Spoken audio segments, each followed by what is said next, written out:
go now. Because Keisha was so awesome. She hardly cursed at all, which most of you know me know that I can't make that same promise. But I'm going to do my best. Don't tweet that. Don't I think the National Board's used to that, too, by now. Yeah.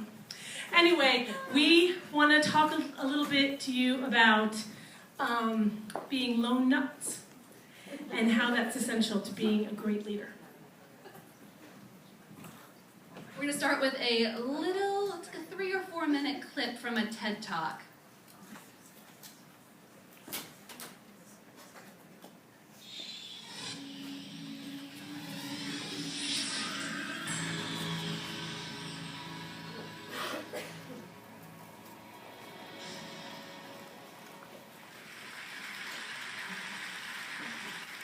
Ladies and gentlemen, at TED we talk a lot about leadership and how to make a movement. So let's watch a movement happen, start to finish, in under 3 minutes and dissect some lessons from it. First, of course, you know, a leader needs the guts to stand out and be ridiculed. But what he's doing is so easy to follow. So here's his first follower. You can watch the picture and get the gist of it, right? Here's my slight narration, right? They're at a concert. There's this dude dancing. Everyone's like, hey, what's that guy doing, right? But he's owning it, right? He's shaking it hard, right? He's out there, he's doing it. You can see him up there, he's just going for it. One of his little pals comes by, he starts doing it, right? The first follower is what transforms a lone nut. Right? The first follower is what transforms the lone nut, right? We all need that first person to be like, hey, yeah, I'm in on that. Now it's not a lone nut, it's not 2 nuts. 3 is a crowd, and the crowd is nuts. Right? 3 is a crowd, and a crowd, it makes it real. There they are. Shake it. Because you find that new followers emulate the followers, not the leader. And here come 2 more people, and immediately after, 3 more people. Now we've got momentum. This is the tipping point. Now we've got momentum. Now we have momentum. It's the tipping point, right? All it took was one person to stand up, start shaking it. Someone says, hey, I see you shaking it. And before you know it, it's an avalanche of people that are all in there at once, right? No longer the lone nut. Now it's a huge crowd of people doing what it took one person the courage to do. See, all of those that prefer to stick with the crowd, because eventually they would be ridiculed for not joining in. And that's how you make a movement. But let's recap some lessons from this. So first, if you... So he sums up, he goes, and that's how you make a movement, right? It takes the thought of one lone nut to get that movement going. Yeah. So we're 2 lone nuts. I think you were the first lone nut, I'm the first lone nut? and I danced with you. Oh, you're so nice. You're so nice. Yeah, she was my dancer. It's good. And then I have a whole table of Oceanside people over here who dance with me too. Yeah, it was great. It was great. Listen, this is what Keisha was talking about before, and it's key. You have to know the why you're willing to be the leader. You must know that. And for us, it's kids first. We have 10 little gems that we've learned over the last few years doing the stuff that we do. And the first thing is kids first. They will let you do anything if your gut and your movement is righteous. And what we do as teachers is we're there for kids. And there's nothing more righteous than that. So put your kids first. Always talk about your kids, no matter who you're talking to, whether it's Regent Tillis or your superintendent or your lunchmate or your husband or your wife or your partners, your kids, when they miss you because you're not there, you say, these kids matter too. And I'm doing it for my kids. The second thing that we found to be really important is to find your tribe, right? Who are the people that will dance with you, right? When you're out there being a lone nut or just shaking it with one other crazy person, who are the other people that share your perspective, that understand your passion, that know and understand what drives you, and how can you pull them into the dance party with you? You know, we all know we're more powerful when we are doing it together. That's why it's so nice to have all you guys in the same room, because we get energized when we do this event, right? But it's all about knowing and finding who your tribe is and then gathering that energy and using it. Yeah, you don't want to be a megalomaniac, right? You need your tribe to keep you in check too.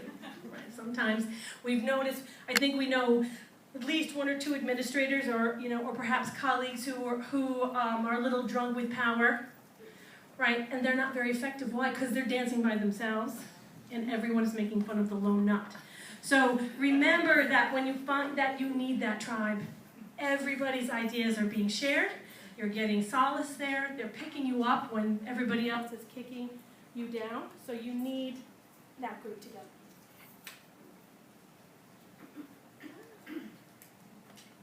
Next up. Oh yeah. Get a partner who kicks ass. Say that loudly. Listen, I think Your everyone... speakers, your thing sound. I think everyone in here was that kid in the group learning session in your high school who did all the work while everybody else waited till you were done, and then everybody else all shared that 100, right? This isn't high school anymore, we're adults, and so we have control over who's in our group. So pick the people who can compliment you, challenge you, say no to you, help you brainstorm ideas, help support your initiatives. You need someone who is your, I don't want to say alter ego, but if I forget something, Erin always remembers. If she forgets something, I always remember. And that's the kind of partnership you need to find. It's tough, especially in a woman-dominated field. Where I often see sometimes that we like to tear each other down instead of help each other up, but it's not a competition, right? It's about raising all of us so that we all can shine and we give permission for everyone to shine. So we need to keep that in mind.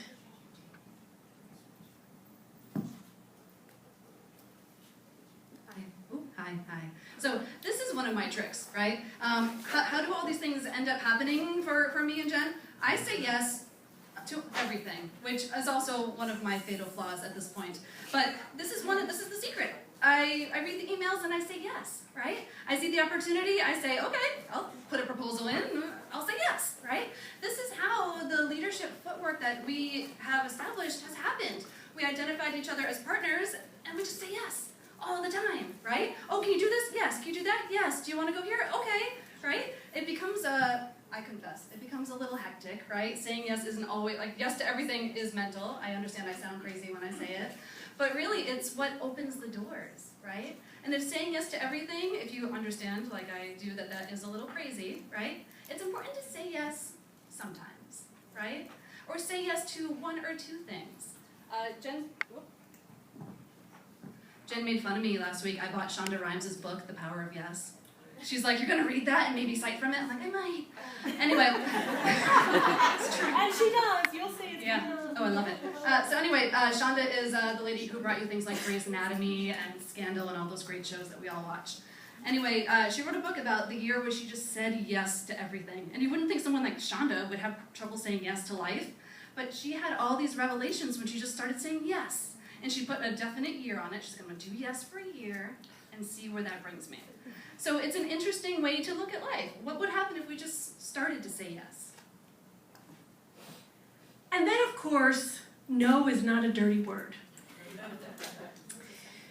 We have 2 points about the the word no.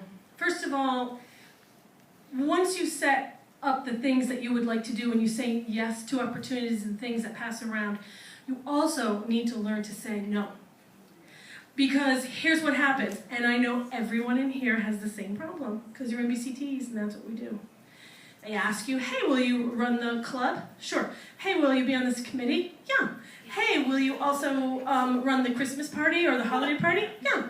Hey, will you do this really great trip to Russia for 16 weeks with 25 kids all by yourself? Yeah. Okay. No, you say no to that. Say no. And the reason you say no is you've done, like what was spoken before, you have to do some self-reflection, right? I think you said, I wrote it down, what do you envision your role to be in solving this problem? Right? Did I get that right? You need to think about what you want. Look, It's a lot of time away from your kids, your family, your sick mother, your sister, who, you know, it's a lot of time away from people who need you. And we're the caretakers, right? And so the choices you make have to be ones that feed you, and then that translates into what's best for everybody else. I'm not Catholic, but I had a teacher at Union College who was a nun, and of course I didn't know she was a nun until almost at the end of the semester, and you know what I do, you know, the F-bombs fly. So after she tells me, I'm like, oh my God, B, I'm going to hell. Oh, it's terrible. But we're having a conversation about saying yes too many times, and she said, I was on a retreat with a priest, and he was talking to all the nuns, and he said, what is best for you turns out to be what's best for everybody else. And you have to take care of yourself. The other piece of no that we want you to that we want to talk about is about when you're talking to other people and they say no to you. No is the beginning of a conversation. It is never the last word. Ever.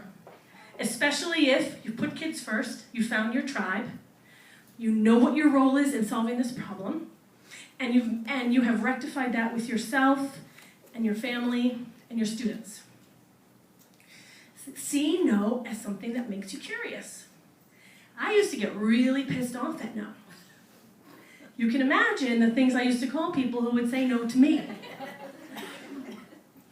I still sometimes do that. But then I'm reminded that we must stay curious. No is, you go, oh, well, why are they saying no?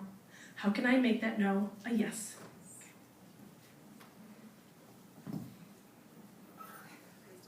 Yes. So how does all this happen? Ultimately, it's about trying to stay present, right? To be there in the moment as the whirlwind happens around you, right?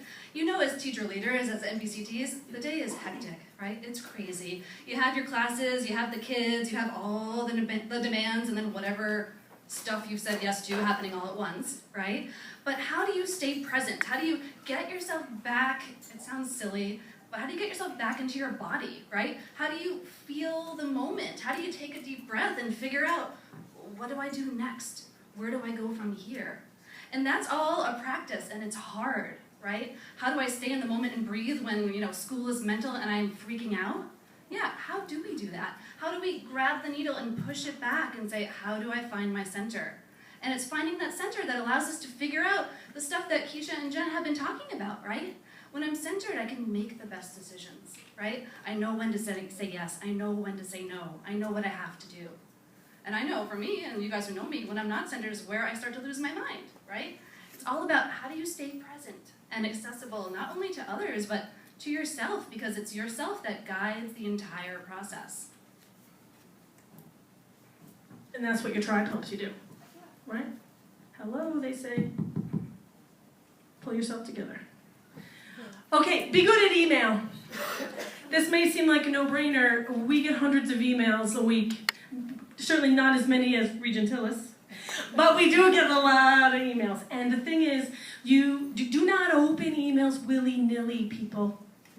Look at who it's from, what the subject line is, and then make an effort to only answer the things that are important to you. I know this sounds stupid, but I don't know about you, but when I open up my emails, I could spend 30 minutes of my prep period caught up in some thing that really I could have done at 2:30 or 3 o'clock or at 11 o'clock in my PJs watching Shonda Rhimes shows.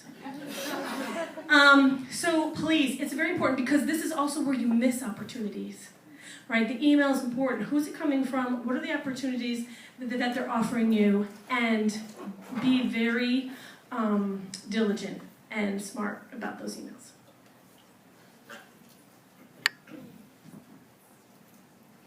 In addition to being good at email, embrace the cloud, right? One of the cloud servers, whatever cloud you're into. I like Google, maybe you like the 365 situation, but being good at a cloud makes it easier to lead and easier to collaborate because all your stuff is stored in a cloud, right? You don't need to worry about, oh, I didn't have that. Oh, I don't have that. Oh, it's on my drive at my house. It's always stored in a cloud somewhere, so when you're in a situation like this, talking to whomever, and you're like, oh, I'm an English teacher. Oh, me too. Oh, I want to share this. We can just share it right here on our little mobile devices. I mean, what's happening with technology is so powerful for the kind of work that we're doing that it's worth it to take time to figure out how to use it to your advantage. Do you have to be an expert? No, but it's worth it to give it a whirl and see if this will make your life easier. For me and for us as collaborators, it's made it easier for us to work together from the convenience of our own houses. And Jen can be at home and play with the kids, and we can still do a presentation together from our different houses without having to disrupt her home life. You know, examples like that make this whole role more manageable. And you look way organized, like when someone says, oh, hey, can I have it? You go, oh, of course I can. I'm going to share that with you right now.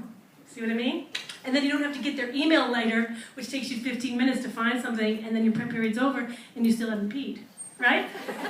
You know that happens. Number 9, know your audience, okay? To whom are you speaking? What do they want? What is their agenda? And when you're talking with them, whatever you want should speak to their agenda, right? I certainly wouldn't besmirch administrators if there were a lot of them in this room right now. I mean, I might, because you know me, but I wouldn't be as cruel or something, I don't know. But you have to remember to keep your message on point, directed at the person, and make sure your ask is clear, comes from your gut, it's in a righteous place, it's about kids, and you're taking into consideration what that person can actually do to you. I wouldn't call Regent Tillis to ask him for more prep time. Okay, I would talk to my supervisor about that, right, for example. But you want to make sure that you are cultivating your message to match what the person can do and the agenda they have. And last, convince everyone to drink the juice that you're sharing with your partner, right? Convince everyone to dance with you. I love that TED video because it's a super quick one, but it reminds us that when you're out there on a limb, right, dancing like a lone nut and your partner shows up, eventually it becomes a movement. Eventually other people jump in and dance with you. Eventually they drink the juice and they're like, ooh, this juice is good, right? But it takes effort, and it takes nerve and courage and vulnerability and excitement to jump in and have that dance party, right? The metaphor of dancing is perfect because who wants to be first on the dance floor? Oh, not me, right? But as soon as people are out there, we're all shaking it. It makes perfect sense. Now, flip it to the profession, we are the first ones shaking it on the dance floor, right? And all of these things come into play. You know, find your partner, make it happen, right? Get the shared values, figure out your passions, start with the why, and then do it. Once people start drinking the juice, it is delicious, and they will be there for you. One last comment, and then we'll move along. I think we're doing pretty good for time, right? We're not too bad. It'll be right. Listen, this is the other thing too. None of this is easy, like you know, and you will be ridiculed, and there will be jealousy, and there will be comments made that make you feel like you can't do this anymore.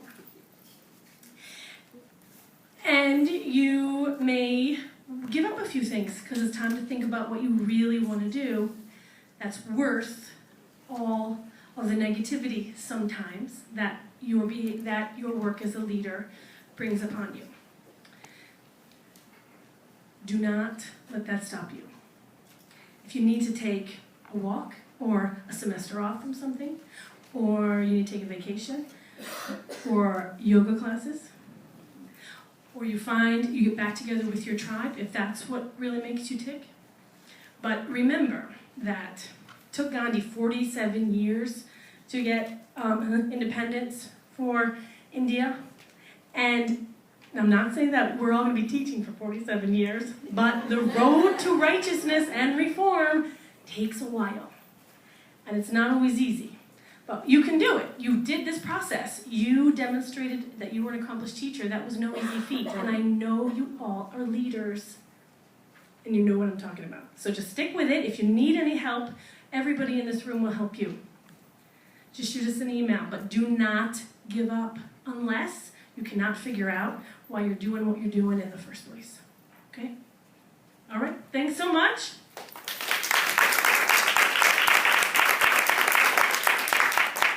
All right, thanks guys. So Jen and I are going to cut out the extra activity that we had. I just want to speak to it because it's worth it at some point. So on the right side of your folder at the very back, you'll see a photocopied excerpt. It's from a book called Rising Strong by Brene Brown. It's another really interesting uplifting type of a read. Anyway, she talks a lot about what it takes to rise strong, as it says in the title, and what it takes to walk through the muck and rumble in order to figure out what your passion is and then how to drive it forward, right? She is a researcher. She spends a lot of time researching the trends that come with vulnerability and courage and things of that nature. She has some great TED Talks too.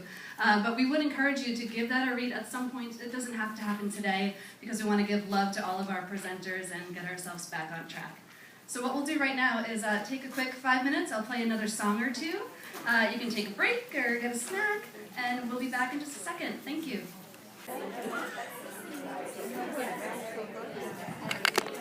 I'd like to bring us back together now.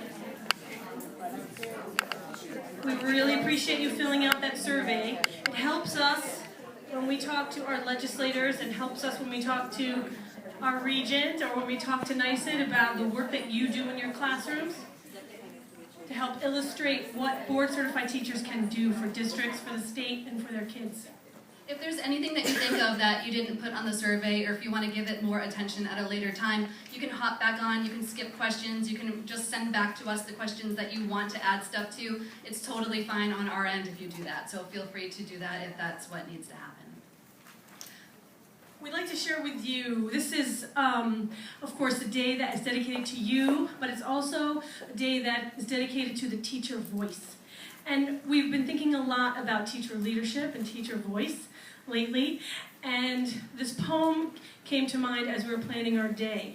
Sometimes I know many of you, certainly us, you experience some blowback sometimes from colleagues or the union or your spouse or your partner who hasn't seen you in a while because you were involved in 85 different things at school. And we wanted to remind you that the choices that you make are okay, and that what you do is amazing.